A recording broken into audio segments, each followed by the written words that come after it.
నిజమో అబద్ధమో చెప్పాల్సింది నువ్వు కాదు అని అంది రితిక. మీరు చేసిన తప్పులు మీరే సమర్థించుకుంటారా అని ఉక్రోషంగా అడిగింది సునీత. తప్పెవరిదో తెలిసాక మొహం ఎక్కడ పెట్టుకుంటావో నేను కూడా చూస్తాను అని అంది రితిక. ఇక్కడ తేలాల్సింది తప్పొప్పుల గురించి కాదు, న్యాయం గురించి అని అంది పక్కింటాంటే. సరే పిన్నిగారు, న్యాయమేంటో మీరే చెప్పండి. ఈ 2 ఏళ్లుగా సునీతను మీరు బాగానే అబ్జర్వ్ చేసి ఉంటారు కదా. అంతకుముందు 20 ఏళ్లుగా ఈ ఫ్యామిలీ గురించి కూడా చాలానే తెలుసుకొని ఉంటారు. వసంత్తో పెళ్ళై ఈ ఇంటికి వచ్చిన సునీత ఎన్నిసార్లు వీళ్లతో గొడవ పడుతూ గట్టి గట్టిగా అరుస్తుంటే ఆ అరుపులు మీ ఇంటి వరకు చేరుకోలేదా? అప్పుడు పెద్దవాళ్లతో ఇలా మాట్లాడకూడదని ఇంటికొచ్చి సునీతకెందుకు బుద్ధి చెప్పలేదు? సాయంత్రం ఆఫీస్ అవ్వగానే నేరుగా ఇంటికొస్తాడు వసంత్. కానీ ఆ అమ్మాయి చూస్తే అర్ధరాత్రి వరకు పార్టీలు పబ్బులంటూ తిరుగుతూనే ఉంటుంది. ఏ రోజు తనని ఎవరు డ్రాప్ చేస్తారో ఎవరికీ తెలియదు. ఆ సమయంలో తనకి మీరే కదా బుద్ధి చెప్పాల్సిందే. తన ఇంటికి సరైన కోడలు రాలేదని మా అత్తయ్య గారు ఎన్నోసార్లు బాధపడుంటారు. ఓదార్పుగా ఒక్క మాటైనా ఆవిడతో చెప్పారా మీరు? బంగారం లాంటి గుణం ఉన్న వసంత్కి ఏమాత్రం పొంతని లేని అమ్మాయి భార్యగా వచ్చిందని ఒక్కసారైనా బాధపడుంటారా? ఇది ఉమ్మడి కుటుంబం. పెళ్ళిడుకు వచ్చిన అమ్మాయి కూడా ఉంది ఇంట్లో. అత్తామామలకు గౌరవ మర్యాదలు ఇవ్వకుండా నచ్చినట్టుగా ఇష్టానికి పొట్టి పొట్టి బట్టలు వేసుకొని తిరుగుతూ ఎన్నోసార్లు మీ కంట్లో పడే ఉంటుంది. ఆ సమయంలో తనని పిలిచి ఇలా ఉండటం పద్ధతి కాదని, నువ్విలా ఉంటే మా పిల్లలు కూడా చెడిపోతారని ఎందుకు చెప్పలేదు? తనలో ఉన్న చెడు గుణాలన్నీ మీకు తెలుసు. ఈ కుటుంబం ఏంటో కూడా మీకు తెలుసు. కానీ ఈరోజు అది ఎమోషనల్ డ్రామా చేయగానే ఇంట్లోకొచ్చి మరీ వీళ్ళని ప్రశ్నిస్తున్నారు. మిమ్మల్ని నేనేమనాలో మీరే చెప్పండి అని అడిగింది రితిక. అది విన్నాక ఎవ్వరి దగ్గర సమాధానం లేకపోయింది. మీకు కావాల్సింది ఎంటర్టైన్మెంట్ మాత్రమే. ఒకవేళ ఇన్నాళ్లుగా మా అత్తయ్య గారు, మామయ్య గారు, లేదంటే మానస మీ ఇంటికొచ్చి మా ఇంట్లో ఇలా జరుగుతుందని తమ బాధని వెళ్ళగక్కితే అప్పుడు పైవన్నీ మీరు చేసేవారేమో. కానీ వీళ్ళంతా గుట్టు చప్పుడు కాకుండా బ్రతికే చాలా నార్మల్ మిడిల్ క్లాస్ మనుషులు కాబట్టి అలా చేయలేదు. ఇప్పుడు కూడా సునీత కోసం మాట్లాడడానికి అన్నట్టు వచ్చి ఏదో సాధించామన్నట్టు ఫీల్ అయిపోతారు. ఈ విషయం కానీ వారం రోజులు చర్చలు జరుపుకొని ఆ తర్వాతంతా మర్చిపోయి ఎవరి పనులు వారు చూసుకుంటారు. అందుకే మీలాంటి వాళ్లకు ఎంటర్టైన్మెంట్ అవ్వడం మాకిష్టం లేదు. ఇదంతా విన్నాక కూడా మీరు మాట్లాడడానికి వ్యాలిడ్ పాయింట్ ఉందంటే చెప్పండి, మనం డిస్కస్ చేద్దాం అని అంది రితిక. రితిక సునీత గురించి చెప్పినవన్నీ ఒకానొక సమయంలో అందరూ కళ్ళారా చూసినవే కాబట్టి ఆమె వైపు మాట్లాడడానికి ఒక్క మంచి పాయింట్ కూడా దొరక్కపోవడంతో తెల్లమొహాలు వేశారు. వెళ్ళొస్తాం భారతమ్మ, వంట చేసుకునే సమయమైంది అంటూ లేచింది పక్కింటాంటే. అదేంటి పిన్నిగారు అలా వెళ్ళిపోతున్నారు? అదేవో 4 మాటలు గట్టిగా మాట్లాడగానే భయపడిపోయారా? నాకు న్యాయం చేయరా అని ఎమోషనల్ అవుతున్నట్టుగా అడిగింది సునీత. మీలాంటి వాళ్లకు న్యాయాలు చేయడానికే కదమ్మా పోలీస్ స్టేషన్లు, కోర్టులున్నవి. అదేదో అక్కడికే వెళ్ళి తెలుసుకోండి అని చెప్పి వెళ్ళిపోయింది ఆంటీ. ఆమె వెనకే అందరూ వెళ్ళిపోవడంతో రితిక వైపు చాలా కోపంగా చూసింది సునీత. ఏంటా చూపు? నీ ప్లాన్ వర్కౌట్ అవ్వలేదు కాబట్టి నీకు దెబ్బతినే ఉంటుంది కదా. అది చల్లార్చుకోవడానికి పబ్కి వెళ్ళిపో అని వెటకారంగా అంది రితిక. నీ అంతు చూస్తానే అని కోపంగా అంది సునీత. ఏడ్చావులే, పని చూసుకో అని విసురుగా అంది రితిక. వసంత్, నాకు డబ్బులు కావాలి, అర్జెంటుగా ఆన్లైన్ పేమెంట్ చేయి అంటూ ఆర్డర్ వేసింది సునీత. కొడితే 32 పళ్ళు రాలిపోవాలి. నువ్వు తాగి తందనాలు ఆడటానికి నా మొగుడు నీకు డబ్బులివ్వాలా అని చాలా కోపంగా అరిచింది రితిక. నీ మొగుడు కాదు, నా మొగుడు మాత్రమే. నా మొగుడు డబ్బులతోనే నేనేమైనా చేసుకుంటాను అని అంతే కోపంగా చెప్పింది సునీత. మొగుడు అని నోటికి చెప్తే సరిపోదు, భర్త చెప్పినట్టుగా వినాలి. అతనికి నచ్చినట్టుగా ఉండాలి. అప్పుడే నీకు ఆయన మీద అన్ని హక్కులుండేవి. నీకు అవేమీ చేయడానికి చేత కానప్పుడు ఆయన సంపాదనలో ఒక్క రూపాయి కూడా చెల్లదు అని చెప్పింది రితిక. అది చెప్పడానికి నువ్వెవరివే అని అరిచింది సునీత. వసంత్కి అసలు సిసలైన భార్యని అని అంది రితిక. తాళి ఉన్నంత మాత్రాన భార్య వైపు అని చులకనగా చూస్తూ అంది సునీత. తాళి తీసి బీరువాలో పెట్టుకుంటే అవుతారా ఏంటి అని వెటకారంగా సాగదీస్తూ అడిగింది రితిక. వెంటనే తన మెడ చుట్టూ తడుముకొని మెడలో తాళి లేకపోవడంతో షిట్ అనుకుంది సునీత. అది ఇందాక స్నానం చేస్తున్నప్పుడు తీశాను, మళ్ళీ వేసుకోవడం మర్చిపోయాను అని తడబడుతూ చెప్పింది సునీత. నువ్వు మర్చిపోయింది తాళిని మాత్రమే కాదు, వసంత్ని, ఈ ఇంటి బాధ్యతలని. నువ్వు ఓ ఇంటికి కోడలన్న విషయాన్ని కూడా మర్చిపోయావు. ఇక శాశ్వతంగా మర్చిపోయి ఇంట్లో నుండి వెళ్ళిపోతే మేమంతా సంతోషంగా బతుకుతాం అని చెప్పింది రితిక. నా ఇంటికొచ్చి నన్నే వెళ్ళమంటున్నావా? నువ్వు అంతకంతకు అవమానాల పాలై ఏడుస్తూ ఇంటి గడప దాటే రోజు చాలా దగ్గరలోనే ఉందిలే అని అంది సునీత.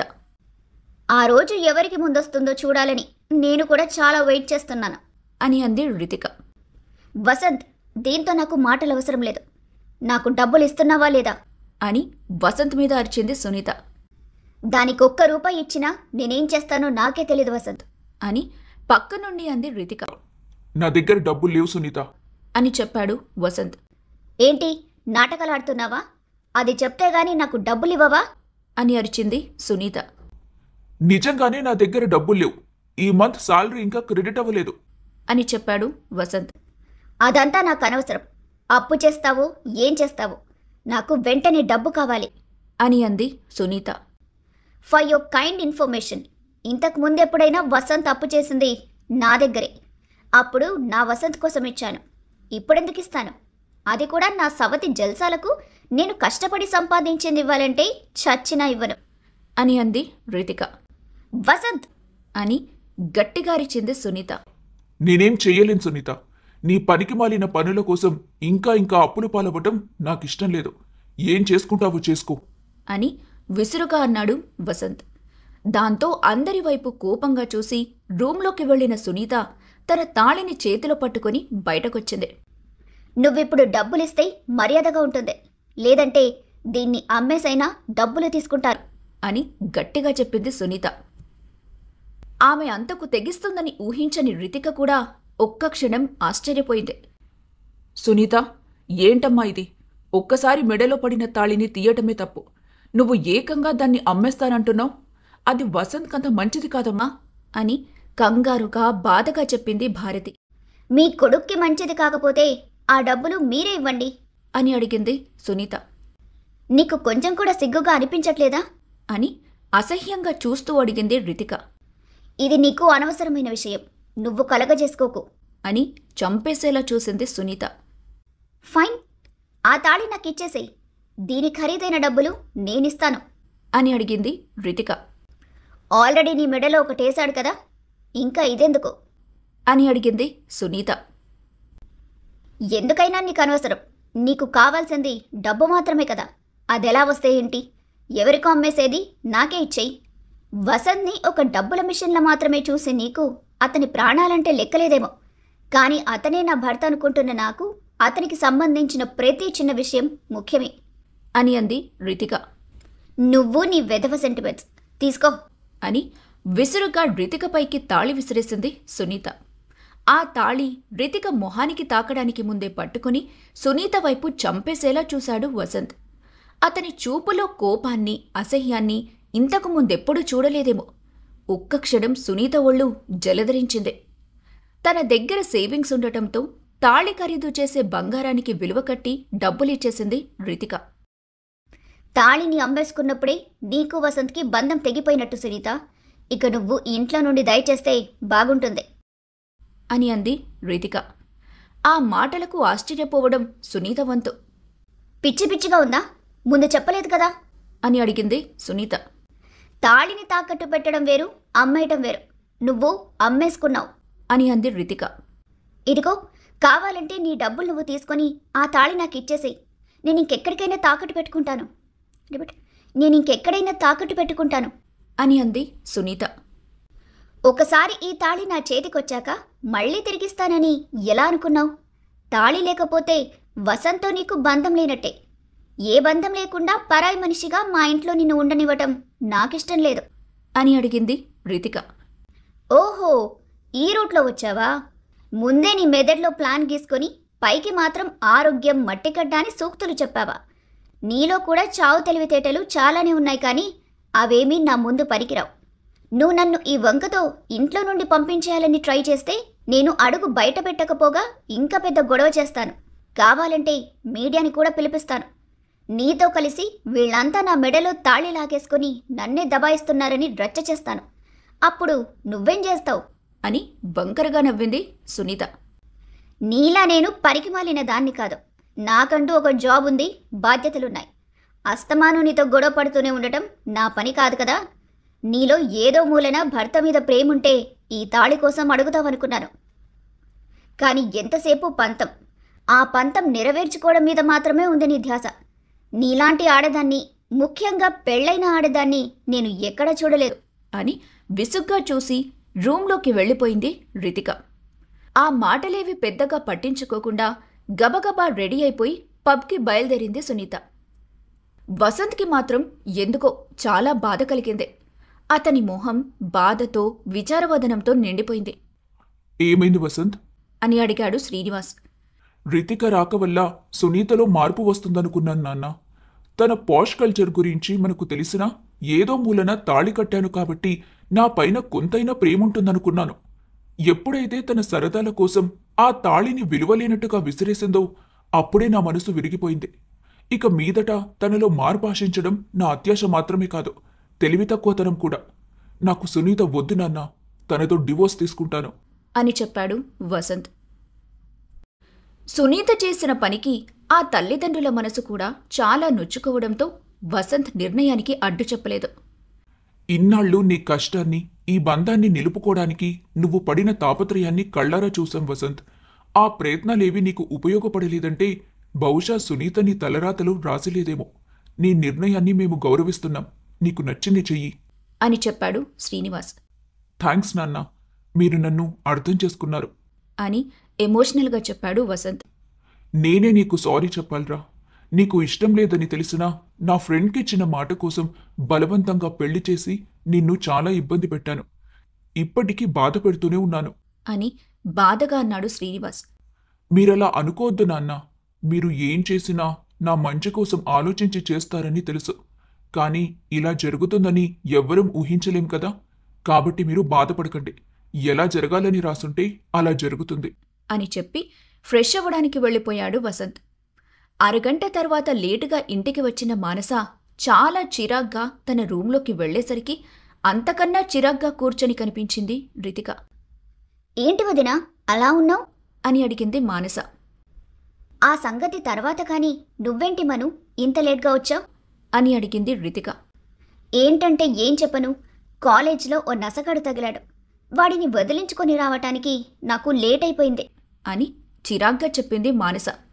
అదేంటి, ఏదైనా ప్రాబ్లమా అని కొంచెం కంగారుగా అడిగింది రితిక. అంత ప్రాబ్లం ఏమీ కాదులే వదినా, నేను మేనేజ్ చేయగలను. ఒకడు లవ్ అంటూ వెంట పడుతున్నాడంతే. ఇదంతా మనకు కామన్ కదా అని నవ్వింది మానస. నిజంగా సీరియస్ కాదు కదా. పోనీ నన్ను కాలేజ్కి రమ్మంటావా? మీ ప్రిన్సిపల్కి కంప్లైంట్ చేస్తాను అని అంది రితిక. ప్రిన్సిపల్కి చెప్పడానికి వాడు మా కాలేజ్లో చదువుకునే స్టూడెంట్ కాదు, బయట ఎక్కడో నన్ను చూసి ఇష్టపడ్డాడంట. పెద్ద సోది వెధవలా ఉన్నాడు అని అంది మానస. ఎందుకైనా మంచిది కాస్త జాగ్రత్తగా ఉండమను, అసలే రోజులు బాగోలేవు అని విచారంగా అంది రితిక. సరే వదినా, ఇంట్లో ఏం జరిగింది? హాల్లో నాన్నగారు కూడా ఎందుకో ముభావంగా కనిపించారు అని అడిగింది మానస. దాంతో జరిగిందంతా చెప్పింది రితిక. చిచి, ఏం మనిషివిడా, ఏకంగా తాళి తీసిచ్చేసిందా? పాపం మా అన్నయ్య ఎంత బాధపడ్డాడో ఏంటో అని చాలా బాధపడింది మానస. అదే నాకు నచ్చలేదు మను. మరీ ఇలా ఇంత దారుణంగా ప్రవర్తిస్తుందనుకోలేదు అని అంది రితిక. ఆమెకి తాళంటేనే కాదు, భర్తన్న విలువ కూడా లేదు. ఎలాగో తాళి తీసేసింది కాబట్టి ఇంట్లో నుండి వెళ్ళగొట్టేద్దాం వదిన అని అంది మానస. అదంతా మీ అన్నయ్య ఇష్టం, నేనేం చేయలేను. తను చెప్పినట్టు మాత్రమే చేయగలను అని అంది రితిక. రాత్రందరూ భోజనాల కోసం కూర్చొని ఉండగా వసంత్ని చూసింది మానస. అతను చాలా క్యాజువల్గా, చెప్పాలంటే రోజు కంటే చలాకీగా ఉండటంతో ఆమె చాలా ఆశ్చర్యపోయింది. అన్నయ్య, వదిన చేసిన పనికి నువ్వు చాలా బాధపడుతున్నావేమో అనుకున్నా. నువ్వేంటి అసలు అదంతా పట్టించుకున్నట్టే ఉన్నావు అని ఆశ్చర్యంగా అడిగింది మానస. ఇక మీదట తనని పట్టించుకొని నా టైం వేస్ట్ చేసుకోవాలనుకోవట్లేదు మను అని చెప్పాడు అతను. అంటే నీ ఉద్దేశం ఏంటి వసంత్ అని అడిగింది రితిక. సింపుల్ రీతి, ఇంతవరకు మనం చేసింది సునీతలో మార్పు తీసుకురావడానికి కదా. ఇక మీదట తనని ఆ ఇంట్లో నుండి, నా జీవితంలో నుండి శాశ్వతంగా పంపించేలా చేయాలి అని చెప్పాడు Vasanth. Are you serious Vasanth? నువ్వు బాగా ఆలోచించుకొని ఈ నిర్ణయం తీసుకున్నావా అని అడిగింది రితిక. తన మనసులో నా పట్ల ఎంతటి విలువ ఉందో అర్థమయ్యాక నేను నిర్ణయం తీసుకున్నాను. రితి అని చెప్పాడు అతను. Actually it's a good decision. నువ్వు ఈ డెసిషన్ ఎప్పుడూ తీసుకుని ఉండుంటే ఈ పాటికి నీ జీవితం బాగుపడేది అని సరదాగా అంది రితిక. దేనికైనా టైం రావాలి కదా. నేను రియలైజ్ అవ్వడానికి ఈరోజు టైం వచ్చింది అని అన్నాడు వసంత్. ఓ గాడ్, అంటే ఇప్పుడు తను నాకు వదిన కానట్టే కదా, తన పీడ మనకు విరగడైపోయినట్టే కదా అని సంతోషంగా అడిగింది మానస. అలా అని మనం సరిపెట్టుకోవడానికి వీల్లేదు మను. తను రాతపూర్వకంగా డివోర్స్ పైన సంతకం పెడితేనే ఈ బంధం పూర్తిగా తెగిపోతుంది అని అన్నాడు వసంత్. అదంతా రితివదిన ఎలాగైనా చేయిస్తుంది కదా అన్నయ్య. తను ఎటూ నీ లైఫ్లో నుండి వెళ్ళిపోతుంది కాబట్టి నువ్వు రితిక వదిన ఇలాగే కలిసి ఉండొచ్చు కదా అని అడిగింది మానస. అల్లరి పిల్ల, మాటలు కట్టిపెట్టి భోజనం చెయ్యి. అసలే ఎగ్జామ్స్ దగ్గరకు వస్తున్నాయి కదా, త్వరగా తిని చదువుకోపో అంటూ మానస మాటలను పెద్దగా పట్టించుకోనట్టే రియాక్ట్ అయింది రితిక. వసంత్ కూడా నార్మల్గానే ఉన్నాడు. కానీ భారతి శ్రీనివాసులు మాత్రం ఒకరినొకరు చూసుకున్నారు. ఎప్పటిలాగే అర్ధరాత్రి గడిచిన తర్వాత ఇంటికొచ్చింది సునీత. ఆమెను ఇంట్లో ఏ ఒక్కరూ ఏమాత్రం పట్టించుకోలేదు. రోజులు వేగంగా దొర్లిపోయాయి. రితిక సునీతల మధ్య ప్రతిరోజు ఏదో ఒక సందర్భంలో గొడవలు జరుగుతున్నప్పటికీ ఆ గొడవ వల్ల మిగతా వాళ్ళు డిస్టర్బ్ అవ్వకుండా చూసుకుంటుంది రితిక. ఆ క్రమంలో ఇంట్లో అందరికీ తను చాలా దగ్గరైపోయింది. ఈ మధ్య నీ మొహం చాలా వెలిగిపోతుంది భారతి. ఇంతకు ముందున్న కళ చూస్తున్నాను అని భార్యను అబ్బురంగా చూసుకుంటూ అన్నాడు శ్రీనివాస్. కొన్నాళ్లుగా వసంత్ మొహంలో లేని సంతోషం ఈ మధ్యనే చూస్తున్నాను కదండి, అందుకే నాకు కూడా సంతోషంగా ఉంది అని చెప్పింది భారతి. మీ ఇద్దరి సంతోషానికి కారణం సునీతని మన నుండి దూరంగా పంపించాలని అనుకునే నిర్ణయమేనా అని అడిగాడు శ్రీనివాస్. కాదు, మా సంతోషానికి కారణం రీతి అని చెప్పింది భారతి. రీతినా? ఒక రకంగా ఒప్పుకోవాలి. తను వచ్చాకే కదా మన సమస్యలు ఒక్కోటి తీరిపోతున్నాయి అని అన్నాడు శ్రీనివాస్. అంతే కదండి, అమ్మాయి తల్లి లేకుండా పెరిగినా ఎంత పద్ధతిగా ఉందో. వసంత్ తన మెడలో తాళి కట్టి భార్యను చేసుకున్నప్పటికీ స్నేహితురాలిగానే భావించి ఈ ఇంటికి తీసుకొచ్చాడు. కాని తను మాత్రం కోడల్లాగే అన్ని బాధ్యతలు పంచుకుంటుంది. వసంత్తో స్నేహంగా ఉంటుంది. కోడల్లాగే మన మంచి చూస్తుంది. సమయానికి టాబ్లెట్స్ వేసుకున్నారా అత్తయ్య? మీ ఒంట్లో బాగుందా అత్తయ్య? హాస్పిటల్కి వెళ్దామా అత్తయ్య? రెగ్యులర్ చెకప్కి వెళ్ళాలత్తయ్యా అంటూ నా వెనకే చిన్నపిల్లలా తిరుగుతూనే ఉంటుంది. ఒకవైపు చిన్నపిల్లలా మాట్లాడుతూనే మరోవైపు పెద్దరికంగా ఆలోచిస్తుంది. ఇక మన మానస గురించైతే చెప్పనవసరం లేదు. కాలేజ్ నుండి వచ్చిందంటే రితికను అసలు వదలనే వదలదు. ఇద్దరూ స్నేహితులు, అక్క చెల్లెళ్ళు అన్నట్టుగా ఎన్నో కబుర్లు చెప్పుకుంటారు. నాకు రితిక చాలా నచ్చిందండి. ఎలాగో వసంత్ తన మెడలో తాళి కట్టాడు కాబట్టి తను మన కోడలిగానే ఉండిపోతే చాలా బాగుంటుంది కదా అని ఆశగా అడిగింది భారతి. అవును భారతి, చాలా బాగుంటుంది. కానీ ఆ అమ్మాయి మనసులో ఏముందో మనకు తెలియదు కదా. ఒకవేళ తను మనల్ని తప్పుగా అర్థం చేసుకుంటే అని అన్నాడు శ్రీనివాస్. ఇక్కడ తప్పుగా అర్థం చేసుకోవడానికి ఏముందండి అని అయోమయంగా అడిగింది భారతి. వసంత్ రితికని అనుకోని పరిస్థితుల్లో పెళ్లి చేసుకుని ఇక్కడికి తీసుకొచ్చాడు. వచ్చాక సునీత కోసం నాటకమాడాలి అనుకున్నారు. తీరా ఇప్పుడు సునీతను వద్దనుకున్నాడు కాబట్టి రితికను కోడలిగా ఉండిపోమ్మంటే తను ఎలా తీసుకుంటుందని ఆలోచించావా అని అడిగాడు శ్రీనివాస్. లేదండి, రితిక అలా ఆలోచించే అమ్మాయి కాదు అని నమ్మకంగా చెప్పింది భారతి. ఇది ఆత్మాభిమానానికి సంబంధించిన విషయం భారతి. ఒకవేళ తనకి వసంత్ రెండో భారీగా ఉండటం ఇష్టం లేకపోయుంటే అని అడిగాడు శ్రీనివాస్. ఆ మాటకు చాలా డల్ అయిపోయింది భారతి. మాట వరుసకి ఇలా ఆలోచించడానికి నీకు కష్టంగా అనిపించింది కదూ. ఒకవేళ ఇదే నిజమైతే మరింత బాధగా అనిపిస్తుంది. ఇదంతా పిల్లల మనసులకు సంబంధించిన విషయం భారతి. ఒకసారి వసంత్ మనసు స్వయంగా నేనే బాధ పెట్టాను. మరోసారి ఆ తప్పు చేయాలనుకోవట్లేదు. ఏదైనా వసంత్ నిర్ణయానికి వదిలేద్దాం అని అన్నాడు శ్రీనివాస్. ఆయనకు తెలియని విషయం, పెరట్లో ఫోన్ మాట్లాడుతున్న వసంత్ ఈ ఇద్దరి మాటలు వినేశాడని. వాట్? అమ్మా నాన్నేంటి రితికను నన్ను ముడిపెట్టాలనుకుంటున్నారు? మేమిద్దరం మంచి ఫ్రెండ్స్ కదా అని మనసులోనే అనుకున్నాడు వసంత్. ఏ ఫ్రెండ్స్ అయితే భార్యాభర్తలవ్వకూడదా? స్నేహం నుండి ప్రేమ పుట్టుకొచ్చినట్టు అదే స్నేహం నుండి భార్యాభర్తల బంధం పుట్టదా అని అడిగింది అతని అంతరాత్మ. అక్కడ అంత సినిమా లేదు. మా ఇద్దరికి ఒకరి మీద మరొకరికి అలాంటి ఉద్దేశం లేదు అని అన్నాడు వసంత్. ఉద్దేశంలో ఏముంది? మనం ఎలా అనుకుంటే అలా మారిపోతుంది. రితికని ఎప్పుడూ ఫ్రెండ్లాగే చూసావు కాబట్టి తను స్నేహం దగ్గరే ఆగిపోయింది. ఇప్పటి నుండి భారీగా చూడ్డానికి ట్రై చెయ్యి. ఆ స్నేహం నుండి ప్రేమ పుట్టొచ్చేమో. అని అంది అంతరాత్మ. పుడితే అని ప్రశ్నార్థకంగా అడిగాడు వసంత్. నీ ప్రేమ బలంగా ఉంటే రితిక గుండెల్లో కూడా గంటలు మోగే ఛాన్స్ ఉంది కదా. ఏంచక్కా తనతో ఆల్రెడీ పెళ్లి జరిగిపోయింది కాబట్టి ఆ పెళ్లిని అలాగే కంటిన్యూ చేసేయొచ్చు అని హుషారుగా చెప్పింది అంతరాత్మ. నోర్మై, మన ఆలోచనలు ఇలా ఉన్నాయని రితికి గాని తెలిస్తే చీపురుగట్టతో తరుముతుంది నన్ను అని అంతరాత్మను కసరేశాడు వసంత్. అంతలో తన భుజం మీద ఎవరో తడుతున్నట్టు అనిపిస్తుంటే టక్కున వెనక్కి తిరిగాడతను. ఎవరితో మాట్లాడుతున్నావు? అని చుట్టూ చూస్తూ అడిగింది రితిక. నేనెవరితో మాట్లాడతాను? ఇక్కడెవరు లేరు కదా అని అన్నాడు వసంత్. అంటే నీలో నువ్వే మాట్లాడుకుంటున్నావా? అని అడిగింది రితిక. అదేం లేదులే, ఏదో పాట హమ్ చేస్తున్నానంతే. అయినా ఈ మధ్య మీ ఇద్దరికి తిరగడాలు ఎక్కువయ్యాయి. ఇప్పుడే వస్తామని 2 గంటల క్రితం వెళ్లారు. ఎక్కడికెళ్లారు ఇప్పటి వరకు? అని చెల్లిని రితికని చూస్తూ అడిగాడు వసంత్. ఎగ్జిబిషన్కి వెళ్ళామన్నయ్య. ఎంత ఎంజాయ్ చేశామో.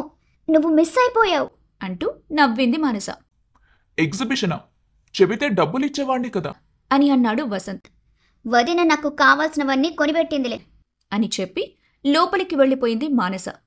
నిమిషం పాటు రితిక కళ్లల్లోకి తదేకంగా చూశాడు వసంత్. ఎందుకో కొన్ని క్షణాల పాటు మనసు అలజడికి లోనైనట్టనిపించింది అతనికి.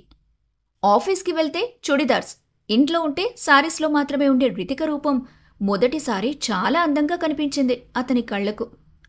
పాపిట్లో కుంకుమతో పాటు గుండెల మీద పైకే కనిపిస్తున్న తాళిసూత్రాలకు కూడా పసుపు కుంకుమలు పెట్టుకొని చాలా నిండుగా కనిపిస్తుంటే అప్రయత్నంగా అతని పెదాలు సాగాయి. ఏంటా చూపు? ఏం ఆలోచిస్తున్నావు? అని నవ్వుతూ అడిగింది రితిక.